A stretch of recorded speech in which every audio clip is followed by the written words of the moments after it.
Okay, please tell me I don't have many followers that still believe in NASA, and that we've somehow got this huge comet coming to destroy Earth. Which comet, you might ask? Well, this one. The 3iAtlas. You know, the 3iAtlas, which is the third interstellar object, which just so happens to weigh 33 billion tons of pure nickel. Now, let's break down the name, right? 3iAtlas. Well, they tell us that they've called us that because it's the third interstellar object, so 3 interstellar, and it was seen from the Atlas telescope. But in Greek mythology, Atlas means the titan that was forced to hold up the heavens, the firmament. And 3i, well, just think about it, your third eye, the all-seeing eye. Just by the fact this is called Atlas is a massive nod to ancient ideas, you know, lifting our gaze towards the stars, quite literally carrying the sky. Now, when you put all of this together, the 3iAtlas, it becomes a very rich name with some symbolic layers, you know. It reminds us how often science borrows myth to describe their discoveries. Now, it's undeniable that NASA has been lying to us for many years, and NASA in Hebrew means to deceive. So when you think about it, with all the CGI glitches, shadow errors, rats in space, bubbles in space, flies in space, astronauts are on the Hollywood Walk of Fame for a reason, and Neil Armstrong won't put his hand on the Bible for $5 cash, and Buzz Aldrin literally admits that he's not been to the moon, then you know that NASA is out to deceive the nations. So whether you see this as a cosmic coincidence or just a poetic design, the name 3iAtlas shows a myth and how myth and science can intertwine. And maybe, you know, that's the real message. Maybe they're trying to tell us who's doing this and who is behind this. The third eye Atlas, which is 33 billion tons of pure nickel. You know what I find hilarious about this whole 3iAtlas thing is that we were warned about this decades ago. Even if you're not a Christian, take Christianity out of it. We were warned by so many people about this deception. Werner von Braun, one of the people brought over after World War II to head up NASA's rocket engineering, warned us, his assistant did, after his passing, that the last card that they would play would be the alien card, the Great Deception, that not to believe it. In essence, a way to control the masses, to give up their rights for the protection, planetary protection. We were told about this. Even as of late, the last few years, we've had official whistleblowers that come out that says, listen, there's going to be a fake alien invasion that's going to come about, and they're going to try to do this, do that, do that. Do not believe it. It's a great deception. Yet we have people spooning it up on the website, on TikTok, on the feed. It's filled with people saying, have you guys seen 3iAtlas? Oh my God, it's coming. It's changed direction. It teleported. Then the sun shot at it and this, that, the third. And you guys are eating it up by the very same agencies that have been lying to you guys forever and a day. Yet you're ready to believe them about this. Come on, guys. We got to get a little bit better, a little bit smarter about this, because this is not what you guys think it is. This is Project Beam, a great deception. Even Ronald Reagan told us in the 80s that maybe we'll have to have a great threat from another place, another source, in order for the whole planet to unite together, to be together. All this stuff that's coming together, all this that's going on right now is not what you guys think it is. And we Christians have known about this because we have read the Bible. So we don't need the whistleblowers. We don't need NASA officials. We don't need the very officials that came out and told us, listen, do not believe this deception that's going to happen, because it is not what you guys think it is. Telling us this because we were told about this in the Bible. Yet people are out here ready to believe it, ready to go ahead and say, I hope the aliens come down and help us. I hope they do this, that.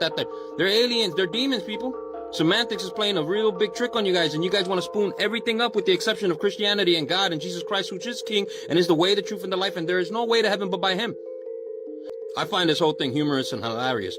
You people will do everything but check the lore as far as what's going on. We were warned about this for decades by the very agencies that you are now quoting, telling you that this thing is coming to you.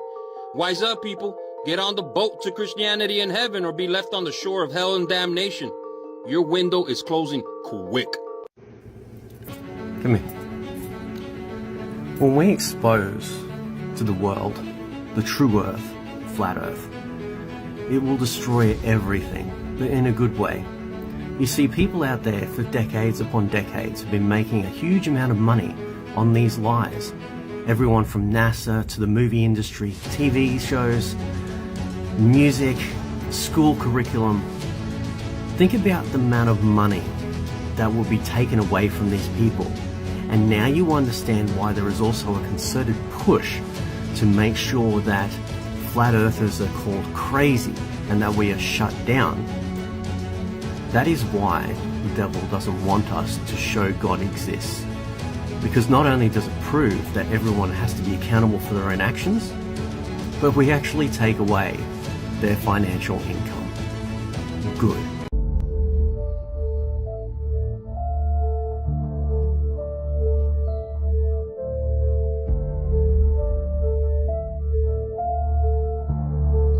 Infrared camera lets you see across the state of Florida from 30,000 feet. Now the amount of times I've heard, bro, have you never been on a plane? I've seen the curve from the plane. Well, this footage from 30,000 feet up from a plane shows no indication that we're living on a curved surface. Now the thing about this video which completely destroys the globe model is the horizon. It always rises to meet the eye level of the observer. That's not typical of a curved surface. If you were indeed living on a ball, the higher you went, the more you'd have to dip your head to look at the earth that was curving away from you. But we don't get that. No matter how high you go, the horizon stays horizontal. And if you go and check out the original footage from this creator, he says that he can see things in the distance that are 500 miles away. How are you seeing things that are 500 miles away if that's a ball curving away from you? So simple observations like this and logic tell you that you're not living on a curved surface. So I was on Twitter this morning and saw this post. Go on Google Earth and try to get a measurement of Antarctica. It won't do it because it's a ring around us. So naturally I ran straight to Google Earth. I screen recorded everything I did. I sped it up because I really wanted to capture the shape of this wall. Continent.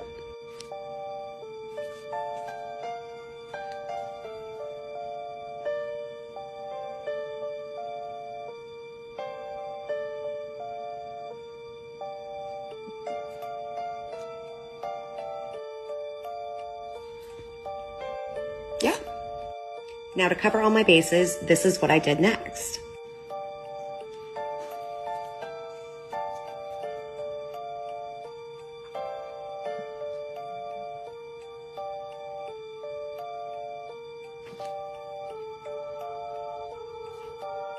I could find the perimeter in the middle of the ocean, middle of Africa, and it didn't matter where I put the points.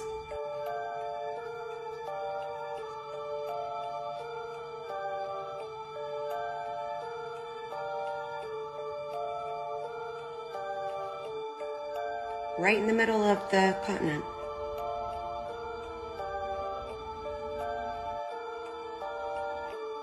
Now this got me thinking, why don't we journey up to the North Pole? You know, right there in the middle.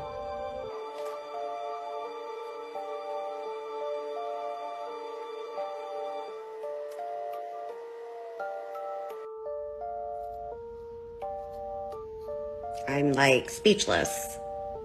So while I was sitting here pondering all this and being speechless, no matter where you set the points, it always had these little spots, or a spot, missing. North Pole. Kind of like a little missing puzzle piece. The missing piece of the circle. How do seasons work on the flat Earth? For seasons, you have to unlearn everything that you know about the heliocentric model, which we were all taught in school. Okay, for that it says that the Earth is tilted on an axis and that we go around the sun. So, for biblical cosmology or Hebrew cosmology, the way that it works is that you got the immovable Earth, you got the firmament above it, and the sun, moon, and stars are in the firmament as Genesis says. Alright, so if you have the sun, moon, and stars, which are closer and smaller than what NASA tells us, if they're inside the firmament, that means that they're going around the earth, okay? Psalms 19 verse 5 and 6 talks about the sun. It rises, it runs its circuit. Even Joshua, I believe it's Joshua 10 verse 12, the sun was commanded to stay still. He didn't command the earth to stay still, he commanded the sun to stay still. So, I'm going to put a little video on the screen here, and I want you to take a look at this. This is the model that we're looking at. So you have the Tropic of Cancer. I'm going to talk about this first. Where I live in the United States in Texas, it gets really, really hot in the summertime. That's because if you see on this video here, the sun moves around the earth along the Tropic of Cancer, and while it's doing that, you can see it's like right over the United States pretty much, especially on the southern parts where I live. And if the sun is closer and smaller than what we're told, that would make sense as to why it's hotter since it's right above us during that time, right? And then the sun corkscrews and it like migrates outwards towards the Tropic of Capricorn as the months go by. So as you can see, whenever it's December, the sun's all the way out there, right? On what they would call the southern hemisphere, right? And so as its light and heat is further away from us at that point, it will make sense as to why it's colder in the wintertime for us, because the sunlight and the heat, it's a little bit further away. Okay, we still get some of the heat, but it's further out there, right? And you can see as I progress through the months, you can see as the sun gets a little bit closer to the United States as I move through the months, and then as I go towards the winter months, you can see how the sun migrates outwards towards the Tropic of Capricorn. Okay, so that's what we believe about how the seasons work, and it makes a lot of sense, especially if you come to realize that the sun, it's not 93 million miles away, it's not billions of times bigger than the Earth. I don't know exactly how big it is, but we know that it's definitely not 93 million miles away.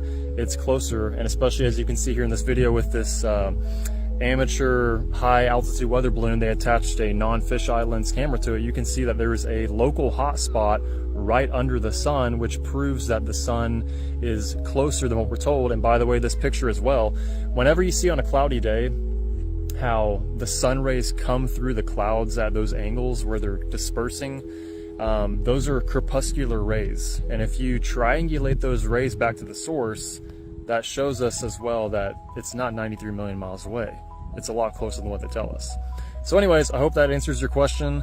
And again, you know, going down this rabbit hole of learning everything, like you have to unlearn everything that you've learned about the earth and the sun and the stars and how things work.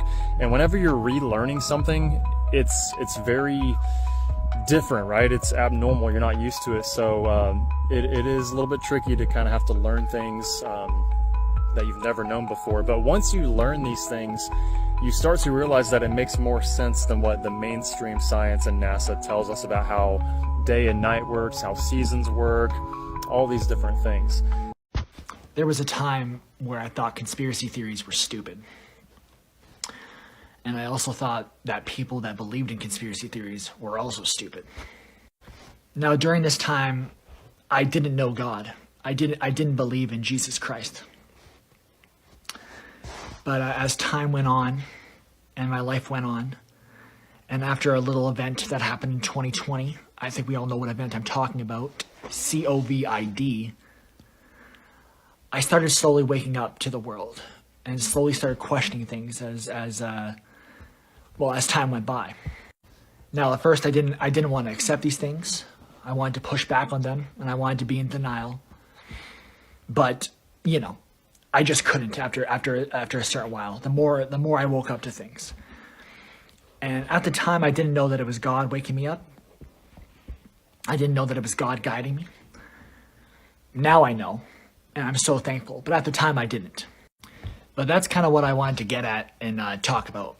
Because the deeper you go down the rabbit hole once you start waking up, the deeper you go down the rabbit hole, the more scary and frightening it gets. And you start realizing that mostly everything we're taught is a lie, and the governments, the people that control us, whatever, truly do not have our best interests at heart. In fact, they actively work against us. The things we're shown on the news, you know, on social media, massive world events, a lot of it is meant to traumatize us. And it's witchcraft. We're lied to about history. History is written by the victors, people. The things we buy and eat from the stores or the grocery stores. I mean, think about all the chemicals and the preservatives and whatever. And we think we live in a free society, but are we truly free? What happens if you don't pay your taxes? And then they use entertainment, whatever that entertainment may be, to basically keep us dumbed down and dull and, I guess, satiated. And knowing all this and learning all this, it's very easy to feel hopeless and helpless. And it's very easy to feel lost and sad and to think, well, what's the point? This is where Jesus Christ comes in. This is where our Lord comes in. He gives us a peace that passes all understanding. And the world does everything it possibly can to keep us from the knowledge of Christ, to keep us from being saved, of accepting that gift of salvation. But if you're super black-pilled and you're lost and you're starting to think, well, what's the point of life? What's the point of any of this? Why am I alive? Give yourself to Christ. Find God. Trust me. We need him, people. He is the way, the truth, and the life. I was there. I was super black-pilled. I was thinking, well, why am I even here? Why am I alive? But then I found Christ. And it was actually through my continuing research and conspiracy, or whatever you want to say, that I actually found God. Or I should say, he guided me to him. And then eventually I was saved. And I thank him every day for saving me. I thank God every day for saving me. Thank you, Lord. I'm going to say it again. He's the way, the truth, and the life. And find Jesus, people. Accept him as your Lord and Savior. Ephesians 6, verse 12. For we wrestle not against flesh and blood, but against principalities, against powers, against the rulers of the darkness of this world, against spiritual wickedness in high places. God bless you guys. Take care. I love you. Bye. The Flat Earth map dates back over 1,000 years. This map is credited to being created by a Persian astronomer. His name was Al-Biruni, and he lived between 973 AD to 1048 AD.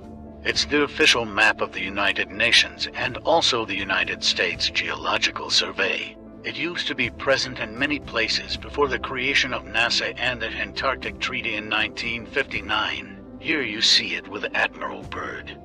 This map has been restored by Dmitry from Russia with suggestions of mine, Eddie Alenkar. Known by my YouTube channel Flat Earth Banjo, I asked Dmitry to include the Bermuda Triangle and Point Nemo, a place deep in the Pacific where NASA buries rockets. Then Robert Tozzi, a professional mapmaker, came along and enhanced the map even more. There are many people now selling this map online, but if you could order it from my online store, I would greatly appreciate it. Visit my online store now and order one of the items. I humbly thank you.